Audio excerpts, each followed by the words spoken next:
Copy that.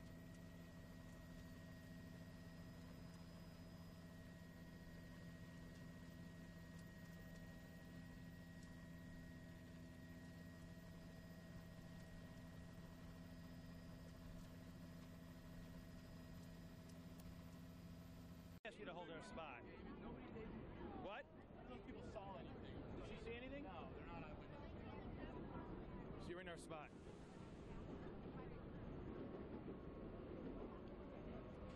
I am on the ground. I have been on the ground, but we didn't have a camera crew in place. Now over my shoulder, off in the distance, you can see this maroon car at the intersection of 45th Street and Broadway. We are told, you can see the fire trucks here. The fire trucks are facing south. This is the flow of traffic here. And you can also see that this vehicle is now in a westerly direction. You can also see, if you look at where this vehicle is now positioned, I have a better perspective. This is a pedestrian mall, and this is an area that the city of New York set aside exclusively for the use of pedestrians. Traffic no longer allowed in this area, and that may account for the very high number of people who were struck. We are told from eyewitnesses again that this vehicle was actually heading in a northerly direction. The fire trucks you see are facing south. This vehicle was heading against the flow of traffic, heading north, which is, again, something that would take a great deal of effort to do. It's very hard to do that by mistake.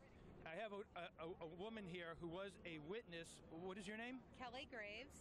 Kelly, can you describe for me what you saw a short time ago? We were actually just in that area, and we crossed the street, and we were halfway down the block, and we heard a big crash. We turned around, we saw people running from the scene.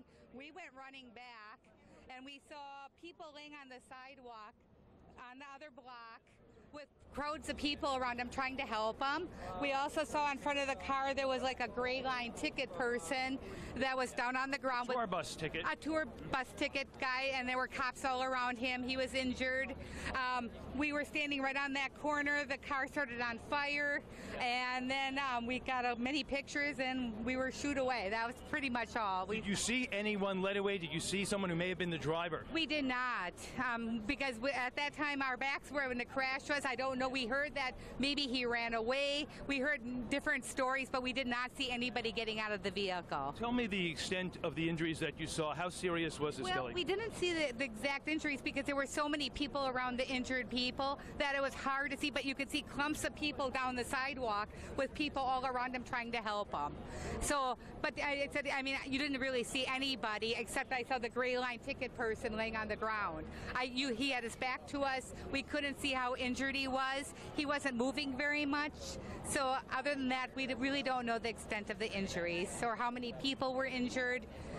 It was just total chaos after it happened. And before it happened, to what extent, if any, did you actually see this vehicle moving? We didn't, no, because we were just in the area and we were actually heading back. And so we did not see the actual accident happen. It was a huge, you said the car was on fire at the time? Yeah, was there an explosion? Tell me what you heard as well. After it hit, we saw people running away. And like I said, we turned around and we went back to the corner where the fire trucks were. The car was smoking quite a bit, and then all of a sudden there were flames shooting out of the hood. The police made us all get back a block, and you could actually see flames shooting out of the front of the car. How many people did you see injured? The reports now are 13. Is that consistent with what you saw? I didn't see how many people. Like I said, you saw people laying on the sidewalks with people trying to help them. You could not get an accurate count on how many people were injured.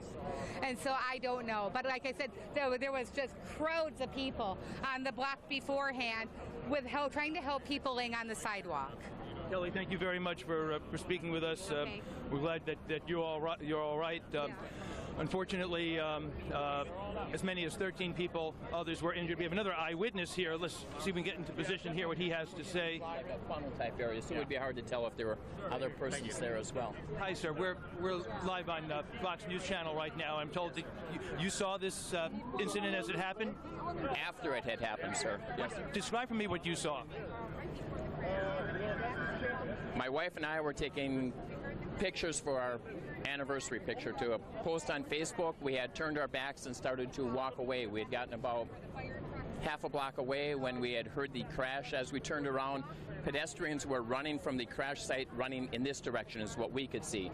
As we walked closer to the automobile, we had taken some pictures you can obviously see. Before the fire started on the automobile, you could see 4 groups of people lying on the sidewalk where other pedestrians were trying to offer assistance to them. To the right, in front of the crashed automobile where the firemen are standing now, was a gray line salesperson. The tour bus salesman in New York. Tour bus salesman, I'm sorry, yes. Kneeling on the ground next to what appeared to be a victim and 2 law enforcement officers rendering assistance. They seemed to be alone. Then shortly after that, the automobile started to smoke. That's when the law enforcement officers were trying to clear the area. Before we got more than half a block away, the automobile caught on fire. The fire department was already on scene, and as it started to catch on fire, and like everyone else, we took pictures of everything. And the fire department put out the smoke, and about 13 minutes after that, the news crew started to show up. Did you see anyone that might have been a driver of the vehicle, sir? No, we wouldn't be able to tell who was driving or who was not Did you driving. see anyone arrested, taken away by authorities? We only saw 1 person arrested, but my best guess is it would be someone like a bike messenger. Law enforcement officer had a bicycle. There were several persons trying to get through the area, and the law enforcement officers were trying to keep people out. So I'm sure that the person that was arrested was obstructing whatever the officers were doing, had nothing to do with the accident itself. Did you hear the actual collision? Yes. So based on you didn't actually see it, but you heard it. Yes, sir. Can you give us a sense, as best you can, how fast might this vehicle have been going based on the noise that you heard? I would have to imagine that the vehicle was easily traveling more than 30 miles an hour. You know what the traffic's like here. It's quite congested. To hit people and to be catapulted up on there, it would have to have easily been exceeding the speed limit here, but the speed would only be a guess, sir, but easily would have had to have been speeding for this type of an area. And to be put up on there, we're still kind of baffled on how it could have gotten up so high on the pole itself, unless it hit another vehicle. But and he was going at a very high rate of speed, and also, according to reports, in the wrong direction, northerly on Broadway, which is a southerly road. Which direction is this, sir? That's north. That's north. So the automobile was traveling north. Which is against the flow of traffic, which is a very hard thing to do by accident here in New York City. As crowded as it is, yes, sir. And can you tell me a little bit about the condition of the people you saw who were struck, how serious the injuries appeared? Do you have any sense of that? No, sir. I couldn't tell you if they were men or women. I couldn't tell you male or female. I couldn't tell you much about it. The few groups of people that were around them rendering assistance, you could only tell that they were people lying on the sidewalk and people were there trying to do whatever they could.